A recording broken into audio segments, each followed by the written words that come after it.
You're listening to Speaking Sidemount, the podcast where we talk all things sidemount diving, from equipment, skills, techniques, and sidemount diving expeditions to interviews with some of the world's top sidemount divers. Whether you're new to sidemount, been sidemount diving for years, or just want to know more, this is the place for all things sidemount. I'm your host, Steve Davis. Let's get wet. Hey, welcome back to Speaking Sidemount. Joining us on the show today is author, renowned cave explorer, cave instructor, and conservationist Brian Kakuk.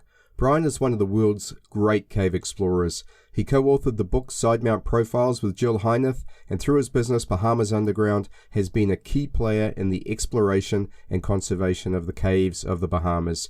Brian, welcome to Speaking Sidemount. Thanks very much, Steve. Glad to be here. Brian, I understand you started sidemount diving as soon as you began cave diving. Tell us a little about your early days in sidemount. Well, for me, it was a budget thing. I didn't really have enough money when I first started out to buy a backplate and wing and manifold and all that type of stuff, which I had only seen pictures of. But I had seen some videos and some images of this sidemount configuration, and it looked very pieced together. Sort of like something I could do myself in the garage or in a shop. I was working on a military base at the time, so I had access to different ways of manufacturing things. And so I looked at it, studied it, and started putting my own systems together. And at that time, that was the early 90s. That's what we were all doing. We were all basically piecing bits of dive equipment together to make these side-mounted cylinders. Okay. How have you seen sidemount evolve from those early days through to today? Well, again, it went from all of this garage-born piece together, sewing with big needles and thread and using weight belt slides and things like that, to, now there's over 60 models, off-the-rack models that you can get.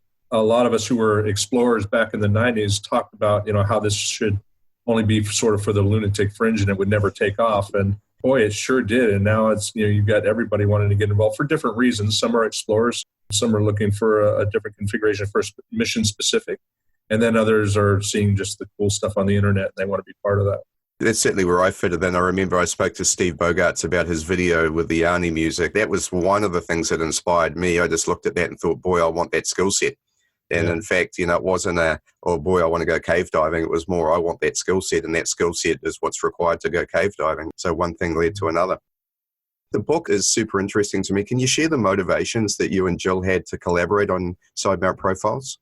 Well, I think some of it was that it was exploding on the internet. There was a lot of information out there that we felt just wasn't right. And so, you had these huge separations in different camps, people who were just sort of becoming internet explorers or internet experts. And we wanted to try to put something out there that it wasn't a manual, it wasn't a how-to. It was an introduction as to how this is a tool for specific jobs or a lifestyle change toward a particular type of diving. And so we wanted to put the best information we could out at the time. Obviously, if you read that book now and you see what's out there on the market, things have changed drastically. So it's time to get down to the laptop again and start doing another one. But that was really the motivation, was to try and get some decent information out there. Things have changed a lot for sure since 2010. I mean, you mentioned 60 different harnesses on the market. For guys who are new sidemount divers are looking to evolve their diving, what sort of characteristics should they be looking for? Well, one of the things I talk to my students about a lot when they first get in touch with me about taking a course is you have to look at, do a little research and find out who designed the unit and what their experiences were and what type of diving they were doing. In my mind, there are two basic types of harnesses. There are cold water dry suit steel cylinder harnesses, and then there are warm water lightweight cylinder aluminum 80s or 11s type of setups. And so you can dive each one of those with the different cylinders, but that's not where they excel. If you look at like Steve's Razor, that excels with aluminum 80s and warm water in a wetsuit. If you look at Halcyon's Contour, that excels in a dry suit with steel 85s or bigger. So you have to look at what it was designed around. Can it dive the other units? Yes, but that's not, or the other cylinders? Yes, it can, but that's not where it excels. It's interesting. I dive the X Deep, and one of the things I've found with that is that it's one of those ones where I dive steel cylinders here, but I went to Truck Lagoon in the 3mm wetsuit and was able to dive 4 aluminum cylinders, or aluminium, as we would say, cylinders as well. So I find it really interesting. And I think, the market is filled with different products now, and it is quite difficult to choose. And it's one of the things we're going to work through later on the show is how to make a selection. And that advice you're giving, I think, is pertinent to that. I've talked a lot to my previous guests about sidemount training and the development of skills.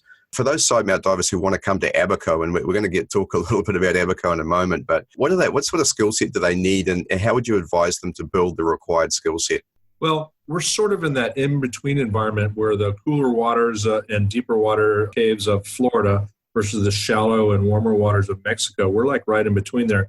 So we get people, my folks that come here are from all over the world. So we get a lot of different types. Some guys want to just dive their dry suits and they want to dive steels, and they can do that. They just use a lighter undergarment for their dry suits. And then there are those who come out here and dive 5mm wetsuits, and we throw the alleys on them, and they do just great. Mm-hmm. And then of course there's some people breathe more than others, so we have to start adding stages, or if we want to go really far into the cave. Let's talk Abaco, because I've been really, really wanting to discuss this with you. I've seen some of the amazing videos that you've put up, especially Dan's cave in the glass room. Tell us a bit about the caves that are your home. I was looking for the best caves in the world, and I've traveled all over and been to lots of different places. I just happened to stumble on these doing some research diving and realized just how absolutely stunning they were. I hadn't seen anything like them in the world. And so I decided, let's try it here in Abaco. It's an island in the middle of the Atlantic Ocean, the southern Atlantic Ocean, and it's so it can be a little difficult to get to. And of course, it's the Bahamas, so as a tourist destination, it's a little on the expensive side. But the caves, there's nothing like them in the world. And so the people who do what I do for a living, they guide, they teach cave diving, they come here for their vacation. So it tells you a little bit. The amount of cave that we have in this very small area is just astonishing, and it's very, very diverse. Every opening, every different jump is like a completely different cave system. It always changes. So we've got some very unique geology and some very unique cave science that turns these into amazing places. I guess you've got kind of the 3 arms. You've got exploration there. You've got the science and the conservation. Let's explore each of those in turn. So firstly, the exploration. I'm assuming you haven't discovered all of the cave that's there yet, and there's much more to do.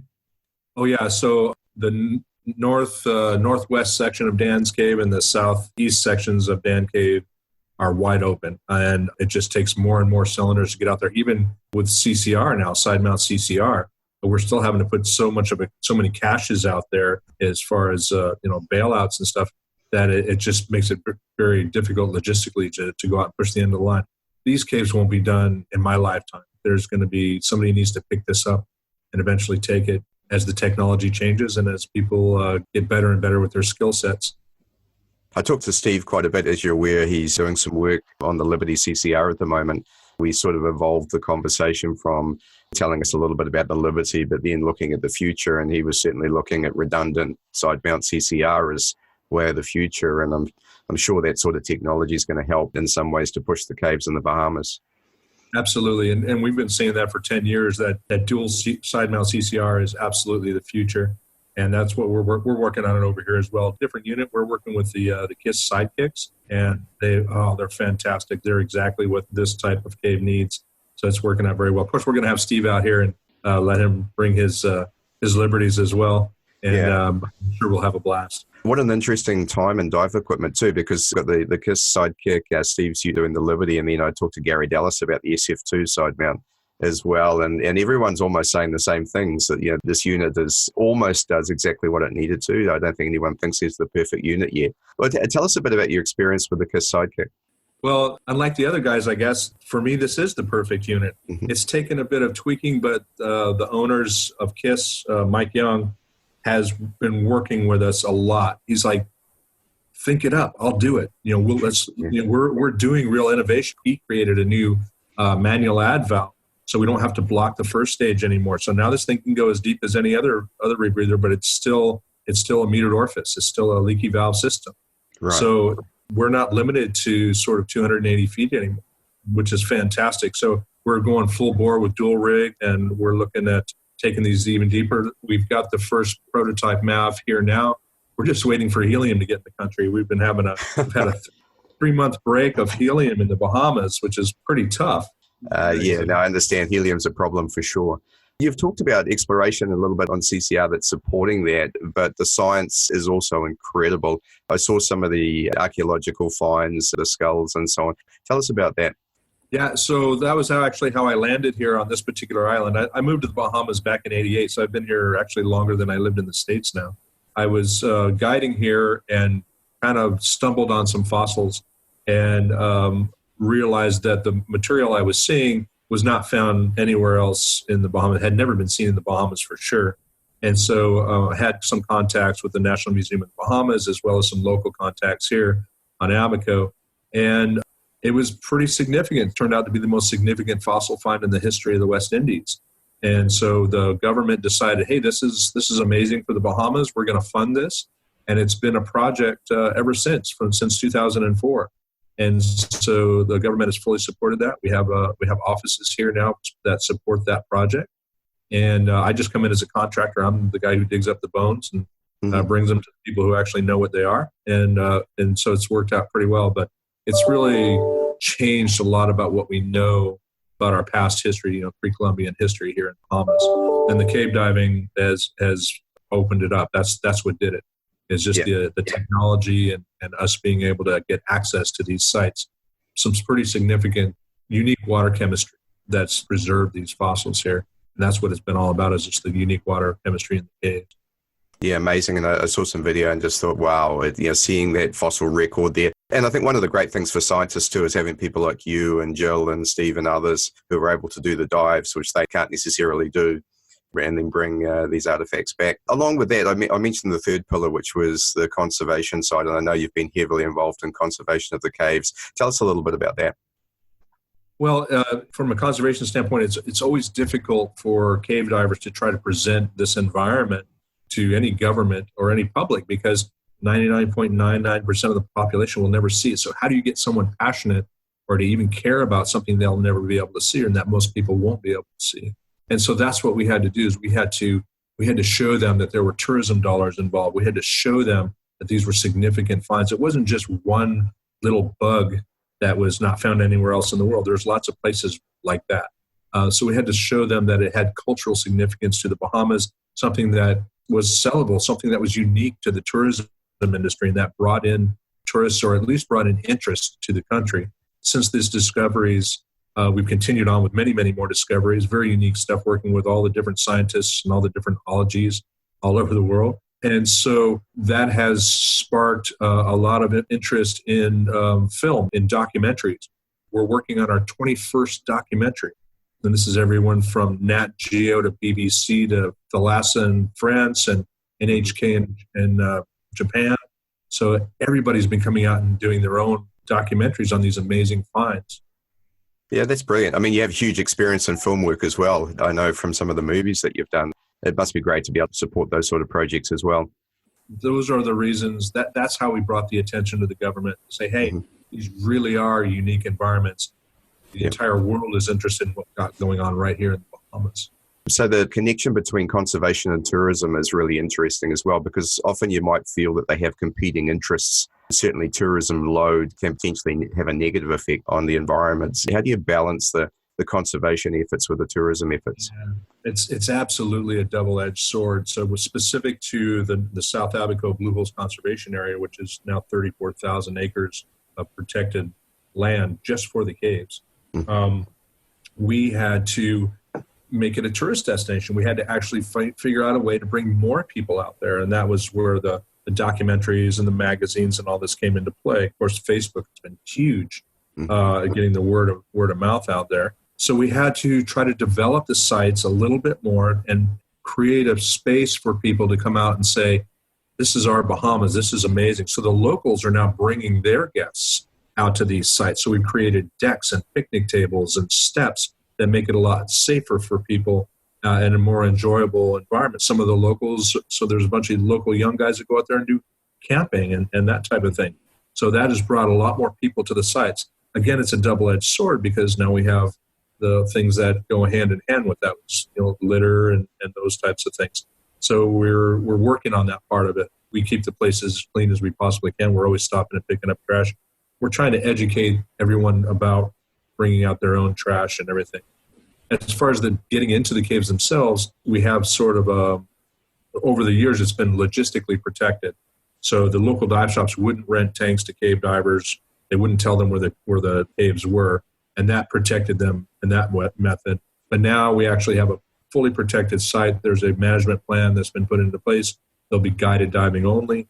And so that's the main thing, is limiting the amount of people that can see it at any one time. And it won't turn into like some of the high density areas of Mexico or Florida where the caves are pretty hammered. We don't have that. We want these caves to be just the way they are in 50, 100, 200 years.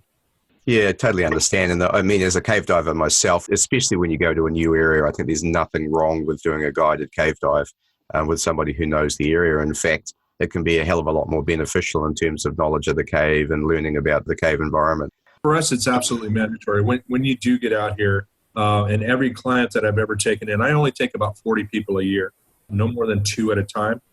And that's a strict rule. We don't do groups here. And so the first time you go in there and I take you to a place like Crystal Palace or the Glass Factory in one of these real delicate areas, and you come out and you're like, yeah, that's how you do it. You don't do groups. You cannot allow unchecked diving. That's the only way that place would ever survive. Mm-hmm. Brilliant. You're involved heavily in Sidemount and cave training. Tell us a bit about the Sidemount and cave courses you run. So I'm an instructor for NSS CDS right now and also for IANTD. And so I can train basically all cave levels and all Sidemount levels for any of those organizations. I am also an instructor for Steve Bogart's Razor, so a Razor instructor as well. So it really depends on what the client's needs are and what their future looks like. I always sit down and talk with them before they come out and ask, okay, where do you want to go with this? And are you going to be doing primarily cold water diving, or going to be diving Mexico or wherever?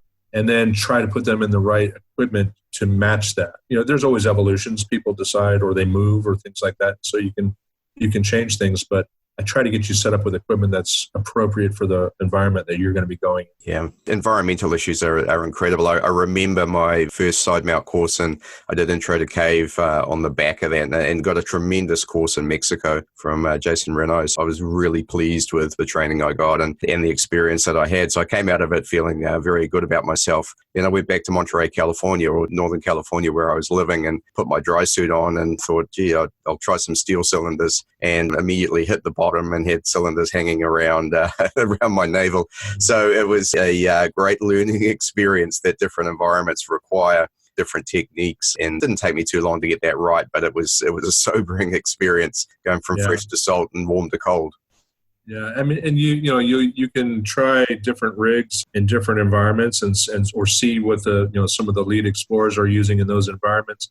Mm-hmm. Right now, one of my favorite rigs is the XT, the Stealth 2.0, the tech version. Mm-hmm. And that just works out so well for us right now. Yeah. And the other thing is that it's a great rental rig. I can shoot somebody up in that thing in 45 minutes, 30 minutes. Yeah. And we're out diving. So that's one of the reasons I like it. But there's a lot of really great rigs out there. Mm-hmm. And you just have to pick the appropriate environment, the ones they were designed around. Yeah, and I find one that fits you. I've been diving the Tech, the X-Deep Tech, but I recently changed the recreational one just because I'm not a big man. So I didn't need the extra lift, and it fits my body like a glove. So yeah, I agree completely. And some of them, as we said earlier, can cross boundaries between steel and aluminum or aluminium as well. So Brian, the conservation efforts, we touched on a little earlier, but I know you've got many, many projects, conservation projects running. Tell us a little about the status of those. Sure. There's two main areas where I'm trying to get people motivated right now. First one is we have another 10% of our land mass and sea bottom that is going to be dedicated to being conserved here in the Bahamas. We did the first 10% back in 2015, and so the Bahamian government had signed on to this agreement that they would have a total of 20% by the year 2020. So right now I'm feverishly writing proposals and having town meetings and stakeholder meetings on different islands, seeing if the folks there are interested in having something like this in their backyard. because I believe it's a tourism draw, and our economy is 100% based on tourism here. It's what we thrive on. I'm working on that feverishly. We have to get it in very soon, all the proposals. So there's some caves in South Andros that really need to be protected, and those will be put into the list. The other thing that just happened was in England, a conservation group has come up with a thing called the Queen's Commonwealth Canopy. These are prime forests located in all of the Commonwealth countries, Canada, all over the Caribbean, who are still British Commonwealths. And these countries have dedicated some of these prime forests in the name of the Queen. And so I was very happy to find out that our Prime Minister took our South Abaco Blue Holes Conservation Area, and that's what he submitted. And so that's now part of the Queen's Commonwealth Canopy. So it's pretty exciting. We know that it's going to be protected for a long time if it's under the Queen's name. Well, it has some status. I just wondered, New Zealand's part of the Commonwealth as well. I always wonder whether we've got something going. I'm sure we have. I'll have to look into that. Check out the website. You'll find out pretty quickly. They've got a full listing. Right. Super interesting. Well, Brian, that's all I've got. Thank you very, very much for your time and sharing a little bit about the Bahamas and the caves and Sidemount diving. I'm sure our guests have got a lot out of that. I certainly have, and it's renewed my interest in coming to Abaco, so I've got to make a time to do that. No, it was I'm very happy to help you out there. Hopefully we'll see you out here in Abaco. Yeah, for sure. Cheers, Brian. All right, bye. You've been listening to Speaking Sidemount from www.sidemountpros.com. If you like the podcast, please subscribe and consider leaving us a 5-star review. If there's something you'd like us to cover on the show, then let us know via our Facebook page listed in the podcast notes. Thanks again, and we look forward to you joining us on our next episode of Speaking Sidemount.